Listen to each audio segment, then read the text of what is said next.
Students, आज का topic हमारा रहने वाला है, जो हमने फिजिक्स स्टार्ट कर रखी है। फिजिक्स का टॉपिक ही रहने वाला है, जिसके अंदर हम प्रतिबिंब के बारे में पढ़ेंगे, गोलीय दर्पणों के बारे में पढ़ेंगे। तो स्टूडेंट, मिरर से रिलेटेड ये कंप्लीट टॉपिक रहने वाला है आपका। यहाँ से जो क्वेश्चन पूछा जाता है वो एक टेबल होती है आपकी, कि जब वस्तु यहाँ पर रखे तो प्रतिबिंब कैसा बनेगा, जब वस्तु यहाँ पे रखें तो प्रतिबिंब कैसा बनेगा, लेंस के इस पार रखें तो कैसा बनेगा, लेंस के उस पार रखें तो कैसा बनेगा।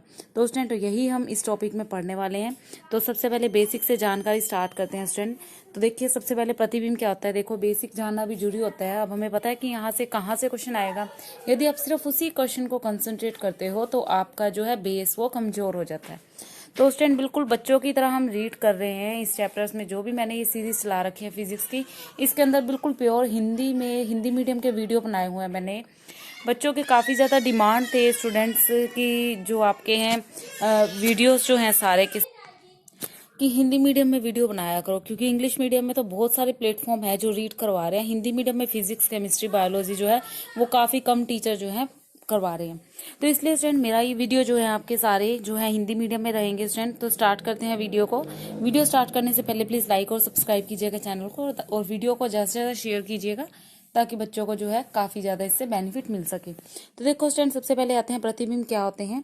किसी बिंदु से चलने वाली प्रकाश की किरण पुंज, जैसे मान लो यहाँ पर आपका कोई प्रकाश है, सोर्स है लाइट का, यहाँ से जैसे लाइट फैलेगी आपका, तो इसका प्रतिबिंब, यहाँ पर कोई चीज़ पड़ी है तो उसका प्रतिबिंब कहाँ बनेगा, कैसा बनेगा। ठीक है, तो किसी बिंदु से चलने वाली प्रकाश की किरणें परावर्तन के बाद जिस बिंदु पर आकर मिलती हैं, उस बिंदु को ही वस्तु का क्या कहते हैं स्टूडेंट, हम प्रतिबिंब कहते हैं। जहां पर आकर ये मिलती है उसी को हम क्या कहते हैं, इसका प्रतिबिंब। अब ये स्टूडेंट टू टाइप्स के हो सकते हैं। ठीक है, टू टाइप के हो सकते हैं, वास्तविक प्रतिबिंब, ठीक है, और सेकंड होता है आपका आभासी प्रतिबिंब। स्टूडेंट, यहाँ पर ग्रामेटिकल मिस्टेक मिल सकती है हिंदी में थोड़ी, तो आपने सिर्फ यहाँ से रीड करना है। नेक्स्ट देखो, यहाँ पर है वास्तविक प्रतिबिंब। वास्तविक प्रतिबिंब क्या होता है, जब किसी बिंदु से आने वाली प्रकाश की किरणें परावर्तन के बाद जिस बिंदु पर आकर वास्तविक रूप में मिलती है, बिल्कुल अपना रियल रूप में मिलती हैं, तो इस प्रतिबिंब को पर्दे पर प्राप्त किया जा सकता है। और यह सदैव कैसा होता है स्टूडेंट, उल्टा होता है। यहाँ पर ये चीज नोट कर लो, क्वेश्चन पूछा जाता है वास्तविक प्रतिबिंब हमेशा कैसा होता है, तो आपका यहाँ पे आंसर रहेगा सदैव ये उल्टा होता है। आगे बात करते हैं स्टूडेंट आभासी प्रतिबिंब की। अब आभासी प्रतिबिंब कैसा होता है, जब प्रकाश की किरणें परावर्तन के बाद मिलती हुई प्रतीत होती हैं, तो वहां पर वस्तु का आभासी प्रतिबिंब बनता है। यह काल्पनिक तथा सीधा बनता है। तो यहाँ पर जो क्वेश्चन नोट करने का वो यहाँ पर है, कैसा प्रतिबिंब बनता है स्टूडेंट, यहाँ पर काल्पनिक और सीधा बनता है, और इसको पर्दे पर भी प्राप्त नहीं किया जा सकता। नेक्स्ट आता है स्टूडेंट समतल दर्पण के संबंध में कुछ जरूरी बातें। समतल दर्पण का प्रयोग जो देखो क्लाइडोस्कोप बनाने में किया जाता है। यदि समतल दर्पण को थीटा कोण से घुमाया जाए तो परावर्तित किरण जो है वो 2 थीटा हो जाएगी, यानी कि डबल हो जाएगी। यदि किसी व्यक्ति, वस्तु या पूरा प्रतिबिंब देखने के लिए हमें उस वस्तु की आधी लंबाई के बराबर दर्पण आवश्यक होता है, प्रतिबिंब का आकार वस्तु के आकार के बराबर होता है। यदि वस्तु और समतल दर्पण के बीच सापेक्ष गति हो तथा वस्तु दर्पण की तरफ v चाल से आए, तो प्रतिबिंब उस वस्तु के सापेक्ष दुगनी चाल यानी 2v से गति करता है। नेक्स्ट आता है हमारा स्टूडेंट समतल दर्पण की फोकस दूरी। ये अंत पर जो इसकी क्षमता होती है वो होती है 0। अब देखो, यहाँ काफी इंपॉर्टेंट क्वेश्चन आ जाता है, टॉपिक आ जाता है आपका, गोलीय दर्पण किसे कहते हैं, इसके प्रयोग कहाँ कहाँ होते हैं। तो गोलीय दर्पण देखो स्टूडेंट, गोलीय दर्पण उस खोखले गोले का भाग है जिसमें एक तल उभरा हुआ और दूसरा तल कैसा होता है स्टूडेंट, दबा हुआ होता है। इसमें एक सतह को चांदी और पारे से पॉलिश कर दिया जाता है, जिसमें दूसरी सतह पर चमकदार हो जाती है। और ये भी जो आपके हैं 2 टाइप्स के होते हैं स्टूडेंट, अवतल दर्पण और आपके उत्तल दर्पण। मेन टॉपिक यहीं पर आता है आपका। कौन कौन से दर्पण होते हैं स्टूडेंट, आपके अवतल दर्पण होता है और उत्तल दर्पण जो है आपका होता है। तो यहाँ पर देखो स्टूडेंट, आपका अवतल दर्पण देखो कैसा होता है। अवतल दर्पण उस दर्पण को कहते हैं जिसमें परावर्तक सतह का मध्य भाग अंदर की ओर दबा होता है। यहाँ से जो बीच में से होता है ना, बीच में से अंदर की तरफ धंसा हुआ होता है। ठीक है, तो ये मिरर कुछ इस टाइप से जो है हमें वो दिखता है। ठीक है, अवतल। और जो उत्तल होता है वो इस तरह से होता है, इसका जो भाग होता है ये उभरा हुआ होता है। ठीक है, तो ये अवतल आपका और ये आपका उत्तल दर्पण होता है स्टूडेंट।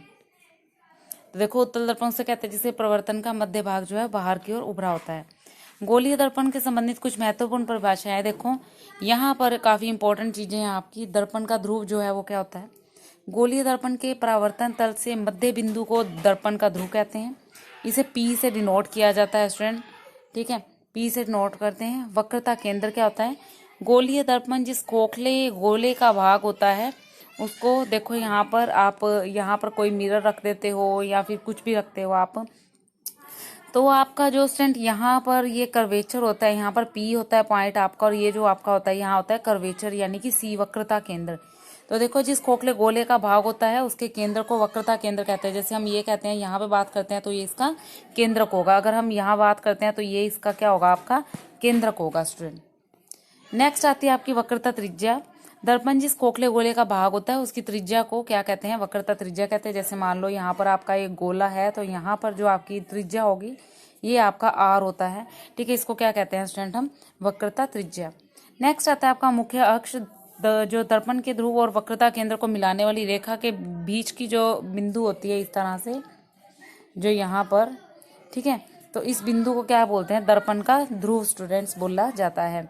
मुख्य फोकस आता है दर्पण के मुख्य अक्ष के समांतर आने वाली प्रकाश की किरणें जो परावर्तन के पश्चात जिस बिंदु पर जाकर मिलते हैं। देखो यदि हम वस्तु को अनंत पर रख देते हैं तो यहाँ पर आपका देखो यहाँ पर लेंस या मिरर लगा हुआ है आपका, तो यहाँ पर आकर ये जो मिलेंगी इनको बोलते हैं स्टूडेंट एफ यानी कि फोकस, जहाँ पर आकर ये सारी किरणें मिल जाती हैं तो वो क्या होता है? आपका मुख्य फोकस होता है।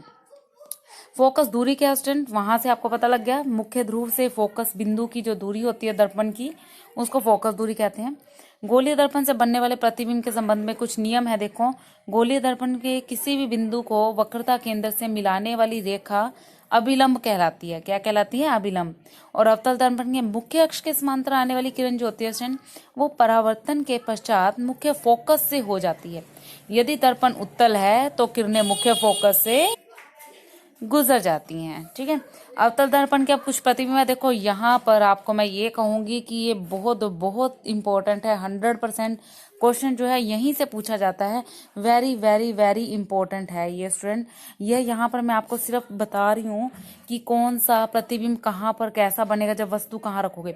यदि आप इसका वीडियो भी देखना चाहते हो जहाँ पर मैंने ये करवा करवा के दे रखे हैं स्टूडेंट, तो आप मेरे प्ले लिस्ट में जाइएगा, तो प्ले लिस्ट में आपको यहाँ का इसका पूरा वीडियो जो है मिल जाएगा, जहाँ पे मैंने आपको पूरा को पूरा बनाकर दिखा रखा है कि यदि वस्तु को यहाँ रखेंगे प्रतिबिंब कैसा बनेगा, वस्तु को यहाँ रखेंगे तो प्रतिबिंब कैसा बनेगा।